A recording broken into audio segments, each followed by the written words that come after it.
नमस्कार दोस्तों, जय हिंद। आज की इस वीडियो में मैं विवाह से संबंधित कुछ बातें करूंगी। मतलब कि एक विवाह कब शून्य घोषित किया जा सकता है, मतलब कि वॉइड मैरिज कब मानी जाएगी। दूसरा, बाइगेमी मतलब द्विविवाह अपराध किस कंडीशनों में माना जाएगा। तीसरी बात ये कि धर्म परिवर्तन करने के बाद क्या एक महिला और पुरुष किसी दूसरे व्यक्ति से शादी कर सकते हैं। इन सब बातों में आज चर्चा करेंगे। साथ में ये भी चर्चा करेंगे कि यदि ये अपराध की श्रेणी में आते हैं तो इनमें कौन सी धाराएं लगाई जाएंगी, कौन से अधिनियम काम करते हैं। किसी भी संबंध में भरोसा होना बहुत जरूरी होता है। साथ ही यदि किसी रिश्ते में दोनों पक्षकार एक दूसरे के साथ दगा कर दें या उनका भरोसा तोड़ दें तो डेफिनेटली वो संबंध, वो रिश्ते बहुत लंबे समय तक नहीं चल सकते हैं। अब विवाह में किस तरीके से एक दूसरे को धोखा दिया जा सकता है जिसे हम अपराध की श्रेणी में लेते हैं, चलिए उसके बारे में चर्चा करते हैं। इसमें सबसे पहली कंडीशन बनती है कि यदि कोई स्त्री और पुरुष दोनों कानूनी रूप से विवाहित हैं लेकिन एक दूसरे को बताए बिना ही छुप के किसी दूसरे से शादी कर लेते हैं। दूसरी कंडीशन तलाक की बनती है कि यदि स्त्री और पुरुष एक दूसरे से बिना तलाक लिए किसी और व्यक्ति से शादी कर लेते हैं तो ये भी एक क्राइम के रूप में देखा जाता है। तीसरी कंडीशन, यदि यदि स्त्री और पुरुष जो दूसरी शादी करना चाहते हैं और दूसरे पार्टनर को पहले शादी के बारे में कुछ भी ना बताए, यही स्थिति तब बनती है कि जब पहले पार्टनर को भी ये चीज ना बताई जाए कि हम दूसरी शादी कर रहे हैं। ऐसी स्थिति में ये भी एक क्राइम के फॉर्म में देखा जाता है कि आपने अपने पार्टनर से धोखे में या जिससे आप शादी करने वाले हैं उसे धोखे में रख के आप शादी कर रहे हैं। इन कंडीशनों को हम बाइगेमी मतलब द्विविवाह के रूप में भी देखते हैं। अब बात करते हैं वॉइड मैरिज, मतलब कि एक शादी शून्य कब मानी जा सकती है। तो इसमें सबसे पहली कंडीशन आती है अपन के द्विविवाह की, मतलब कि स्त्री और पुरुष कानूनी रूप से तो एक दूसरे के साथ शादी के रिश्ते में बंधे हुए हैं लेकिन इसके बाद भी वो किसी दूसरे व्यक्ति से शादी करना चाह रहे हैं। दूसरी कंडीशन है सागोत्रता मतलब कंसंग्युइनिटी की। इस कंडीशन में ये होता है कि कई बार न्यायालय जो है आपसी रिश्तेदारों में जब शादियां होती है, जैसे कि भाई बहन की हो रही हैं, मतलब अनाचार संबंध इंसेस्ट रिलेशंस को रिस्ट्रिक्शंस करते हुए उसे वॉइड घोषित कर दिया जाता है। थर्ड कंडीशन है कम उम्र में शादी, मतलब सीधी सी बात है लड़का और लड़की की जो उम्र है वो माइनर है और लीगल एज इनकी कंप्लीट नहीं हुई है, तो ऐसी कंडीशन में यदि आप शादी करवाते हैं तो वो वॉइड मानी जाएगी। फोर्थ कंडीशन है मानसिक क्षमता का अभाव, मतलब सीधी सी बात है कि स्त्री या पुरुष दोनों या दोनों में से कोई एक की स्थिति जो है वो मानसिक रूप से कमजोर है, मतलब वो उस रिश्ते को समझने के कैपेबल नहीं है, तो ऐसी कंडीशन में भी न्यायालय की तरफ से इस शादी को शून्य घोषित कर दिया जाएगा, मतलब वॉइड घोषित कर दिया जाएगा। फिफ्थ कंडीशन है कि बल के द्वारा, मतलब कि फोर्सफुली यदि आप किसी की शादी करवा रहे हैं, किसी पे प्रेशराइज कर रहे हैं, चाहे कोई भी कंडीशन हो कि हमारी बात है, हमारा मान है, कोई भी कंडीशन हो सकती है, यदि आप प्रेशराइज करके शादी करवाते हैं तो वो शादी भी वॉइड कंडीशन में ही आएगी। सिक्स कंडीशन है धोखाधड़ी से शादी करना। सीधा सा है कि यदि कोई भी स्त्री या पुरुष एक दूसरे से झूठ बोलकर शादी कर रहे हैं, जैसे कि अपनी पहली शादी को छुपाना, अपनी फाइनेंशियल कंडीशन को छुपाना, अपनी किसी ऐसी बीमारी को छुपाना जो दोनों को प्रभावित कर सकती हैं, तो ऐसी कंडीशन में जो शादी हुई रहती है उसे वॉइड ही घोषित किया जाता है। अब अपन तीसरे कंडीशन की बात करते हैं कि क्या धर्म को परिवर्तन करके हम किसी और से शादी कर सकते हैं या नहीं कर सकते हैं, क्या ये लीगल होगा या नहीं होगा।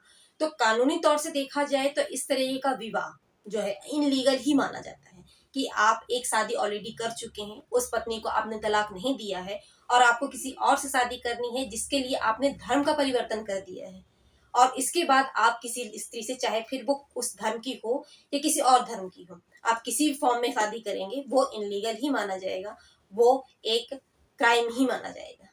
धर्म परिवर्तन से संबंधित एक ऐतिहासिक मामला है लिली थॉमस बनाम भारत संघ का, जिसमें द्विविवाह का मामला, साथ ही दूसरी शादी को सुविधाजनक बनाने के लिए सामने वाले व्यक्ति ने धर्म का परिवर्तन कर लिया। इसमें दो मुद्दे उठाए गए थे। सबसे पहला तो ये कि कोई हिंदू पुरुष मुस्लिम धर्म अपनाने के बाद किसी दूसरी महिला से विवाह कर सकता है क्या। दूसरा मुद्दा ये उठाया गया कि क्या कोई हिंदू पुरुष आईपीसी की धारा 494 के तहत द्विविवाह के लिए दायी है जबकि उसने अपने पहले विवाह को बिना तोड़े ही दूसरी शादी कर ली है। इस मुद्दे में भारत की सुप्रीम कोर्ट ने एक निवारक उपाय निकालते हुए ये कहा कि जब तक कोई भी स्त्री या पुरुष अपनी पहली शादी को नहीं तोड़ देती, तलाक नहीं ले लेते हैं, तब तक वे दूसरी शादी नहीं कर सकते हैं। ये इनलीगल माना जाएगा और इसी के द्वारा द्विविवाह की जो प्रक्रिया है उसे रोकने का एक आसान तरीका बताया। भारतीय दंड संहिता की धारा 494 के तहत ये प्रावधान किया गया है कि कोई स्त्री या पुरुष यदि वो पहले से विवाहित है और बिना अपने विवाह को तोड़े हुए, बिना समाप्त किए हुए, बिना तलाक लिए हुए दूसरी शादी करता है तो वो कानूनन अपराध माना जाएगा। धारा 495 की यदि मैं बात करूं तो अगर कोई व्यक्ति आईपीसी की धारा 494 के तहत कोई अपराध करता है, मतलब उस व्यक्ति ने यदि कोई दूसरी शादी की है और उसने अपनी पत्नी या अपने पति को पहले शादी के बारे में कुछ भी नहीं बताया है, उसे छुपा के रखा है, तो ऐसी स्थिति में दूसरी शादी से संबंधित पति या पत्नी अपने उस शादी से संबंधित शिकायत कर सकती है जिसके बारे में उसे छुपाया गया है, और साथ ही 7 साल की सजा भी करवा सकती है। वहीं दूसरी ओर मुस्लिम पर्सनल लॉ बोर्ड का कानून अलग है। यहाँ पे मुस्लिम व्यक्तियों को 2 से 3 शादी करने की परमिशन दी गई है। मतलब सीधी सी बात है कि वहां पे आईपीसी की धारा 494 अप्लाई नहीं होगी मुसलमानों के केस में। मतलब सीधी सी बात है कि किसी मुस्लिम व्यक्ति के ऊपर आईपीसी की धारा 494 अप्लाई नहीं होगी। मतलब ये कानून हिंदू, सिख, बौद्ध, जैन जैसे समुदायों के ऊपर ही लागू की जाएगी। आप समझते हैं कि आईपीसी की ये धारा कब लागू नहीं होगी। वैसे तो द्विविवाह विवाह होना या फिर वॉइड मैरिज होना या धर्म परिवर्तन करके शादी करना, ये सब सरकार के विरुद्ध अपराध नहीं है। ये सिर्फ और सिर्फ पति और पत्नी के विरुद्ध अपराध माना जाता है।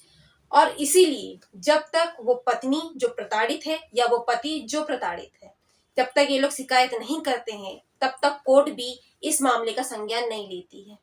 मतलब सीधी सी बात है कि जब तक पति और पत्नी शिकायत नहीं करते हैं, तब तक आईपीसी की ये धारा उन पे अप्लाई नहीं की जाएगी, उन पर कोई कार्रवाई नहीं की जाएगी। लेकिन कुछ परिस्थितियां ऐसी होती हैं जहां प्रताड़ित पति या प्रताड़ित पत्नी शिकायत दर्ज नहीं करवा पाती हैं। ऐसी कुछ परिस्थितियां हैं जैसे कि व्यक्ति या तो नाबालिग है या फिर दिमागी रूप से कमजोर है या फिर ऐसी अनकॉन्शियस कंडीशन में है कि वो परिस्थितियों को समझने के कैपेबल नहीं है। तो ऐसी कंडीशन में उस पीड़ित व्यक्ति के कोई परिवारजन वाले या कोई अन्य व्यक्ति कंप्लेंट फाइल कर सकता है। इसके अलावा कुछ और ऐसी कंडीशनें हैं जब आईपीसी की 494 धारा अप्लाई नहीं की जा सकती है, मतलब उससे रिलेटेड शिकायत नहीं की जा सकती है। जैसे कि यदि किसी मुस्लिम व्यक्ति ने अपने धर्म के अकॉर्डिंग ही दूसरी शादी कर ली हो, तब आप कंप्लेन नहीं कर सकते हैं। दूसरी कंडीशन पुरुष और स्त्री दोनों में लागू होती है। मतलब कि पुरुष यदि 7 साल से गायब है या महिला यदि 7 साल से गायब है, तो 7 साल के बाद वो महिला और पुरुष किसी अन्य व्यक्ति से शादी कर सकते हैं। कई बार कुछ विशेष समुदाय होते हैं, जैसे कि शेड्यूल ट्राइब की मैं बात करूं तो यदि उनके समुदाय के कुछ रिवाज ऐसे हैं जहां पर 2 शादी करना उनका रिवाज ही है, उनका ट्रेडिशन ही है, तो वहां पे ना आईपीसी की धारा लगाई जा सकती है और ना ही हिंदू मैरिज एक्ट के तहत उनपे केस किया जा सकता है। सो फ्रेंड्स, आज हमने समझा कि विवाह से संबंधित क्या अपराध होते हैं और किन किन कंडीशनों में अपराध माना जा सकता है। नेक्स्ट वीडियो में इस क्राइम से संबंधित जो कंप्लेन की जाती है उसकी प्रोसेस के बारे में मैं चर्चा करूंगी। तब तक के लिए नमस्कार, जय हिंद। उम्मीद करती हूँ आपको वीडियो अच्छा लगा हो।